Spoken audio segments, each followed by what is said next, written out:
Bonjour chers amis, chers frères et sœurs qui aiment l'histoire.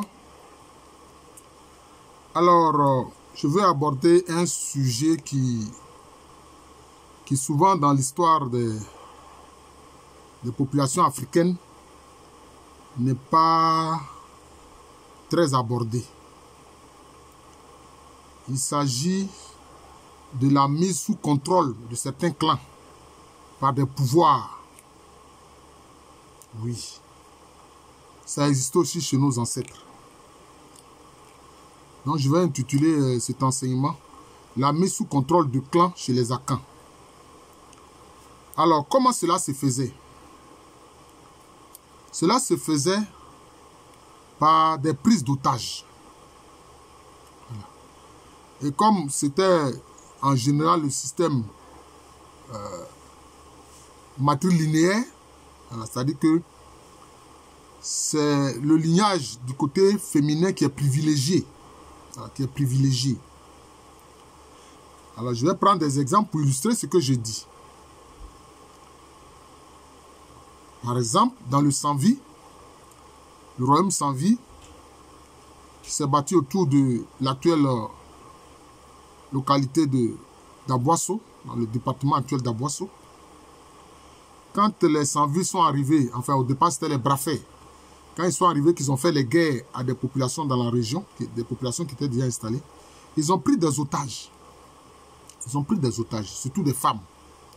C'est ainsi que, dans la localité d'Ebei, ils ont pris des femmes. Ça va donner, ils ont pris des femmes comme otages, ça va donner le lignage Ebei-Foué. Dans la même zone, ils ont pris d'autres femmes et ça va donner le lignage Météfoué, qui sont en fait les Ebei-Foué et les Météfoué sont d'origine Bétibé, d'origine Ewotile si vous voulez. Et puis, dans la zone de Lubobo, qui fait toutes ces zones-là, Ebei, Elubu, faisait partie de la zone qui fait partie de la zone actuelle de la zone de, comment on appelle ça, d'Alangwanou, Nouamou, etc., qui fait partie de la sous-préfecture actuelle de Tiapoum. Voilà. Et ils ont pris aussi des femmes à Elubobo, et ça va donner le lignage Eluboufoué. Donc cela veut dire quoi? Ça veut dire que dans le Sanvi, les familles Ebei-Foué, Météfoué et Eluboufoué sont issues des femmes que les Brafais, les concurrents Brafais, ont prises en otage. Il n'y a pas que cela. Il y a aussi les 5 matriclans Bétibé, dont des femmes ont été envoyées en otage à Krendiabo. En général, c'était à Krendiabo, ils les envoyaient parce que Krendiabo était la capitale du Sanvi. Voilà. C'est ainsi que donc, des femmes des matriclans Boyiné, qui était la famille royale d'ailleurs et qui demeure encore la famille royale de Bétibé. Les Boyiné, les Boyaux, les Bossemlans. Les Bossemlans, eux, on ne les a pas pris en otage parce qu'eux, ils ont collaboré avec les Sanvi. Donc, eux, ils ont échappé à cela. Voilà. Les Bossemlans ont échappé à cela. Mais les Boitimlans, les Boakou, ces femmes-là, les femmes qui appartiennent à ces matrilignages-là, ont été envoyées comme otages à Krendiabo. D'ailleurs, à Krendiabo, le matriclan Boyiné y est encore. C'est-à-dire le matriclan royal même des Bétibé, des Ewotile, y est encore à Krendiabo. Voilà. Ils ont certains de leurs membres qui sont encore à Krendiabo. Voilà. Donc, il y avait cette stratégie-là.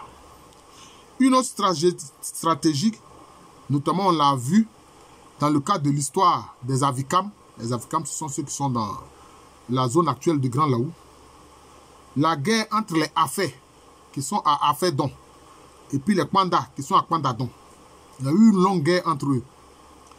Et pendant une longue période, ce sont les Afé qui ont pris le dessus. Mais on va voir, avec Adoleba, qui lui était Kwanda, disons les Kwanda vont avoir leur revanche. Mais que faisaient les Afé? Durant toute la période où ils dominaient, ils enlevaient les femmes Kwanda qui étaient enceintes. Ils enlevaient, je répète, ils enlevaient les femmes Kwanda qui étaient enceintes. Et ils les amenaient chez eux, dans leur localité à eux, à Afédon. Vous voyez, Donc c'est comme une autre forme de prise d'otage, mais pour laquelle on attend que les femmes soient enceintes d'abord. Vous voyez. Donc de cette façon-là, on fait quoi? On réduit la démographie de l'adversaire. On réduit la démographie de l'adversaire. Malheureusement, nos ancêtres ont fait aussi toutes ces choses-là. Voilà, ils ont fait aussi toutes ces choses-là. Voilà. En tout cas, c'est pour mettre sous contrôle un clan ou des clans qu'on veut dominer. Voilà, c'est comme ça. Voilà.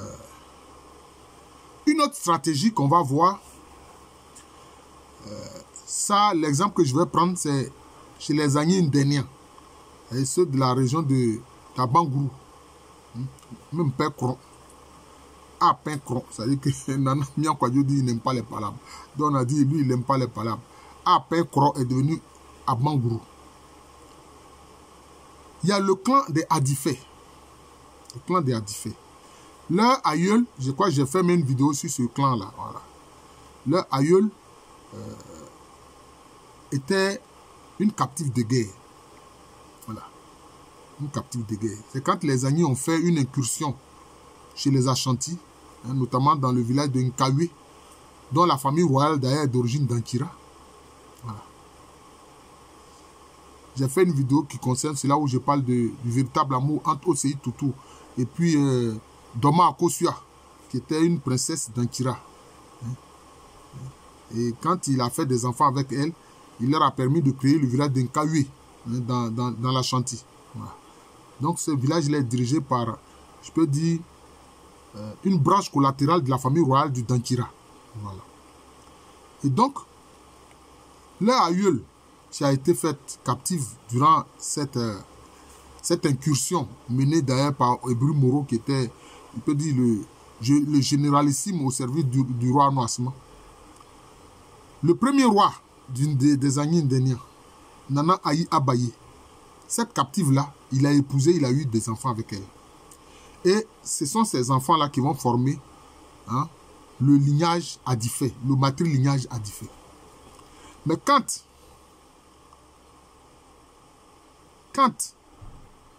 un descendant de ce matrilignage-là, qu'on appelle Broukofi, je crois que je me rappelle bien son nom, Broukofi, il a commis un crime de lèse-majesté. Voilà. En faisant quoi? En public, il s'habillait plus paré d'or que le roi. On a attiré son attention. Chez les Akans, c'est un crime de lèse-majesté. Quand il va y avoir une assemblée où tout le monde est réuni, que le roi est là, avant, on s'informe auprès des serviteurs du roi pour voir comment il sera paré. On fait en sorte qu'on ne soit pas plus paré d'or que le roi. C'est pour ça que l'un des titres d'ailleurs des rois, c'est Brempon ou bien Brembi. Brempon en langue cuite, Brembi en naïque, ça dit le riche par excellence. Le roi est toujours le riche par excellence. Même si, dans les faits, il n'est pas aussi riche que cela. Parce que le riche ordinaire, c'est Sikafoy. Voilà. Donc, il a commis ces crimes de lèse-majesté qu'on a attiré son attention. Il ne voulait rien savoir.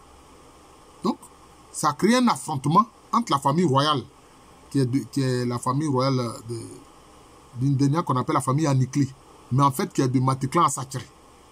Voilà. Donc, si on veut voir les Adifé, ils sont de Matiklan à Gona. Parce que la famille royale du Dankira est à Gona. Alors, donc, ils ont été vaincus, les Adifé ont été vaincus. Et qu'est-ce qui s'est passé? Leur tabouret, là, le tabouret qui fait l'identité de leur lignage, parce que chez les Akans, tous les lignages ont des tabourets d'ancêtres. Voilà. C'est ça qui fait l'existence, je peux dire, institutionnelle, légitime et légale d'un lignage. Mais qu'est-ce qu'ont fait les Anikli?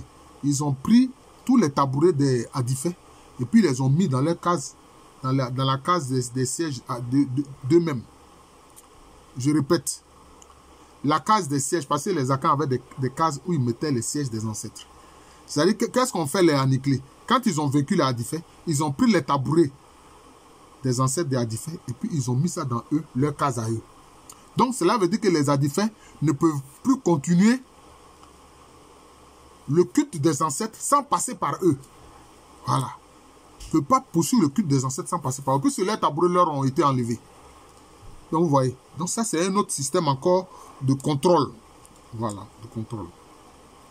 Une forme de contrôle, c'est de créer des villages ou un village pour contrôler, pour espionner et veiller à la docilité d'un groupe qu'on veut mettre sous contrôle. Chaque fois, là ici, j'ai répété, je crois, à 2 reprises le mot contrôle. Qu'est-ce que ça dit? Je vais prendre un exemple ici. Dans le Sanvi, toujours dans la région d'Aboissou, il y a un village qu'on appelle Kofikro. D'ailleurs, quand les Agni Brafé, quand les conquérants Brafé sont arrivés, ils ont conquis la zone militairement. Mais il y avait le village de Kofikro qui leur a échappé parce qu'ils ne connaissaient même pas l'existence de ce village-là, qui était logé quelque part dans la grande forêt. Et quand ils ont découvert ce village, rapidement, ils ont mis ce village sous contrôle. Ils ont exigé l'allégeance du chef de ce village, ce qui a été fait. D'ailleurs, c'est un village qui a été créé par les Ahua. Donc, il y a un matriclan à Caen. Les Ahua, c'est le matriclan qui a pour symbole le chien et le feu. Le matriclan qui a domestiqué le feu et apprivoisé le loup, qui est devenu le chien. Et qu'est-ce qu'ont fait les rois sans vie? Ils ont amené certains de leurs à créer un village, qui est le village de Bafia. Bafia qui littéralement veut dire je suis dissimulé, je suis caché. Mais le rôle de Bafia, c'était de veiller à la docilité des gens de Kofikro, du peuple de Kofikro, des habitants de Kofikro. Donc on crée, je peux dire, une localité pour contrôler, pour veiller à la docilité d'un groupe qu'on veut mettre sous contrôle. On a vu aussi le cas en Ebrossa, chez les Agni Ebrossa. D'ailleurs, beaucoup de groupes Agni qui sont venus en Côte d'Ivoire sont partis de l'Ebrossa. Quand les Ashanti, avec le roi Opoku-Waré, finalement ont vaincu les Agni Ebrossa en 1721, ils ont amené des Ashanti à créer une vaste localité, une vaste zone qu'on va appeler Dadieso. Et beaucoup de ceux qui ont créé cette localité-là, c'est le roi des Ashanti Opoku-Waré qui les a amenés à créer Dadieso. Pour faire quoi? Pour veiller à la docilité des Agni Ebrossa. Pour ne pas qu'ils puissent se révolter et que cette révolte puisse surprendre le roi des Ashanti. Donc, il a demandé à ce que certains Ashanti, notamment qui principalement sont venus du royaume confédéré de Djuaben, de créer cette vaste zone-là de Dadieso. D'ailleurs, Dadieso, ça veut dire, littéralement, ça veut dire sur le couteau. Sur le couteau. Parce qu'ils savaient qu'ils étaient en zone hostile, évidemment. Parce que les Agni Ebrossa ne les voyaient pas d'un bon regard. Voilà, c'est comme ça. Voilà. Ils savaient qu'ils étaient là pour les surveiller, pour les contrôler. Et c'est comme ça que Dadieso a été créé. Voilà. D'ailleurs, les Agni Djuablin, qui sont dans la région d'Agni-Blekoura actuellement, ils viennent de Dadieso. Ils viennent de Dadieso. Mais anciennement, ils étaient dans le royaume confédéré Ashanti de Djuaben. D'ailleurs, c'est Djuaben qui en Agni est devenu Djuablin. Donc maintenant, on les a appelés Agni Djuablin, ceux qui sont installés dans la zone d'Agni-Blekoura. Mais la zone de Dadieso, qui est une portion du territoire Agni Ebrossa qui vont occuper, c'est de là que les futurs Agni Djuablin sont partis. Mais cette zone de Dadieso a été créée par les Ashanti pour contrôler les Agni Ebrossa. Bon, mais bien sûr, le roi Ashanti Opoku-Waré disait, je sais que les Agni vont vous influencer, parce que c'est ce qui est arrivé. Ceux qui se sont installés à Dadieso, finalement, ils ont abandonné la langue Twi Ashanti pour parler l'Agni. Voilà. Donc, ils sont devenus des Agni. Mais ils ont toujours joué ce rôle de surveillant, de contrôle des Agni Ebrossa pour ne pas que ceux-ci puissent se rebeller contre l'autorité du roi des Ashanti. Voilà. C'est comme ça.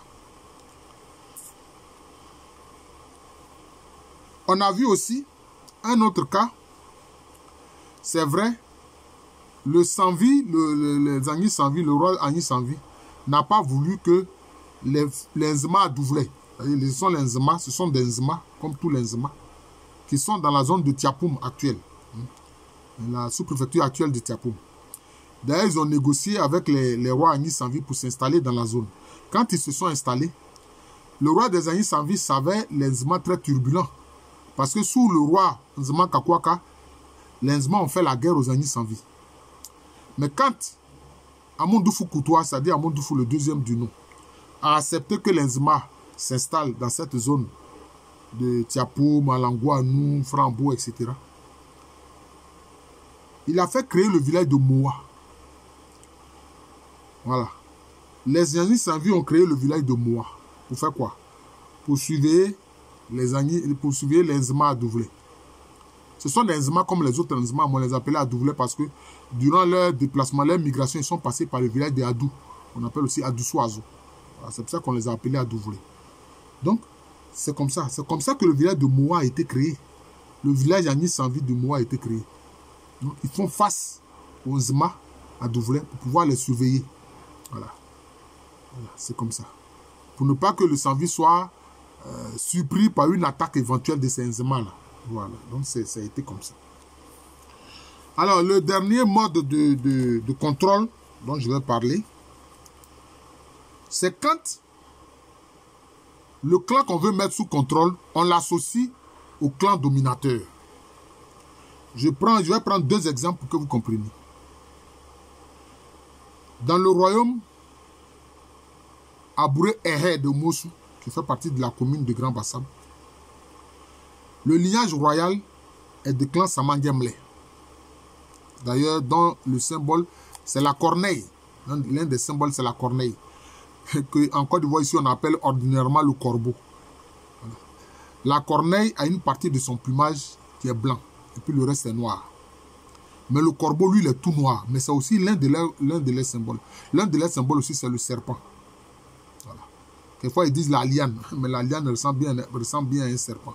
Et puis, l'un de leurs symboles, c'est l'eau, c'est le chat, c'est la panthère, etc. Mais quand il y a eu des lignages Asomolo qui sont venus dans la zone de Mossou, les Samandiemle ont fait en sorte que les Asomolo soient associés à leur clan Samandiemle.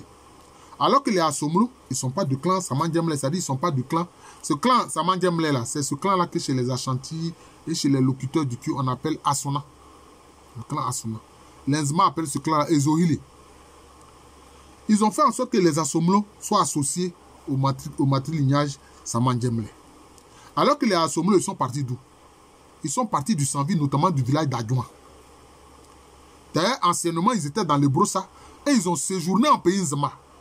Ils ont séjourné en pays Nzema. D'ailleurs, en pays Nzema, ils ont créé deux villages importants qui sont Bahua et Kablansoazo. Voilà. Et puis, quand ils sont venus dans le Sanvi, ils ont créé la grande localité d'Adjouan. Ce sont des Asomolo qui ont créé Adjouan. Mais leurs dirigeants étaient de clan Oyokofo, c'est-à-dire c'est que le clan que les Nzema appellent Aloroba et que les Ashanti appellent Oyoko. Mais qui appelle aussi chez les Agnis Alangwa. Alangwa ou bien Oyokofo, notamment chez les Agnis Sanvi. C'est deux clans totalement différents. Deux clans totalement différents. Hein? Le Oyoko, leur symbole, c'est l'aigle. L'un de leurs symboles, c'est l'aigle. Bon, chez les Nzema, par exemple, leur symbole, c'est la calebasse. C'est le palmier raffia. Voilà. Ce sont aussi leurs symboles. Mais les Samandiemle ont fait en sorte que ces Asomolo qui sont venus s'installer à Mossou là, soient associés au clan Samandiemle. Pourquoi? Mais pour les avoir sous contrôle. Pour les avoir sous contrôle. C'est comme ça, pour les avoir sous contrôle. Voilà. Et puis, un autre cas similaire, c'est ce qui va se passer dans le Doma. Voilà. Doma. La bonne prononciation, c'est Doma. C'est-à-dire mon armée ne vient pas. Le Doma a été créé par une branche collatérale de la famille royale Bronjama. Ceux qui ont créé le royaume autour de Bondoukou. Voilà. C'est une branche collatérale qui a créé le royaume Doma. Voilà, c'est comme ça. Dont la capitale actuelle est Doma Inkro. D'ailleurs, Doma Inkro, c'est durant disons la deuxième moitié même du XVIIIe siècle, début du XIXe siècle, que Doma Inkro est devenu la capitale. Alors, qu'est-ce que fait le clan royal Aduana de Doma? Le clan Aduana, c'est ce que je vous ai dit, ce sont ceux qui ont pour symbole le chien et le feu. Mais quand des Oyoko, donc ils sont de même matriclan que la famille royale des Ashanti. Or, les Aduana se méfient beaucoup des Oyoko. Donc, ces clans Oyoko qui se sont installés dans le Doma, là aussi, la famille royale Aduana de Doma a fait en sorte que les Oyoko leur soient associés. Si bien que dans le Doma, on dit Aduana Oyoko, ce qui n'est pas normal. Parce que c'est deux clans totalement différents. Aduana, symbole le chien et le feu. Oyoko, symbole l'aigle. Et puis, comme je l'ai dit chez Lenzma, la calebasse. Et puis le palmier raffia. Vous voyez. Donc c'est ça. Pour avoir sous contrôle les Oyoko. Parce que c'est Oyoko qui sont venus dans le Doma. Les Ashanti pouvaient se servir d'eux pour faire en sorte que ce soit eux qui deviennent les dirigeants en lieu et place des Aduana. Donc les Aduana ont associé les Oyoko à eux, leur matriclan. Si bien que dans le Doma, on dit Aduana Oyoko. Ce qui n'est pas normal comme je l'ai expliqué. Alors, chers frères, chers amis, c'est un pan de l'histoire des Akans que je vous montre, dont je vous parle. La mise sous contrôle de clan. La mise sous contrôle de clan. Pour ne pas qu'ils puissent se rebeller. C'est ça. Nos ancêtres aussi ont fait ça. Nos ancêtres aussi ont fait ça. Voilà. Donc, je vous en parle ce matin. Je suis le professeur Alou Kwame René, professeur titulaire d'histoire à l'université Félix Houphouët-Boigny, université qui est à Abidjan, c'est à Cocody, en Côte d'Ivoire, un pays situé en Afrique de l'Ouest. Vraiment, bon, je souhaite beaucoup de réussite aux docteurs à qui on fait passer des, je ne sais pas comment on peut appeler ça, des sortes de tests pour qu'ils soient recrutés dans nos universités. Mais ils sont passés devant un jury scientifiquement constitué qui les a déclarés dignes d'être docteurs en histoire, en géographie ou en d'autres disciplines. Voilà. Donc, bon. Donc, je leur souhaite beaucoup de chance. Voilà, c'est ce que je peux dire. Et particulièrement pour ceux que j'ai formés. Il y en a beaucoup qui ont fait des thèses d'histoire importantes. Voilà. Qui doivent donc se soumettre à cet exercice-là pour être recrutés, pour avoir le droit alors d'enseigner dans nos universités. Voilà. Merci encore. Bonne chance à ceux-là et bonne journée à tous.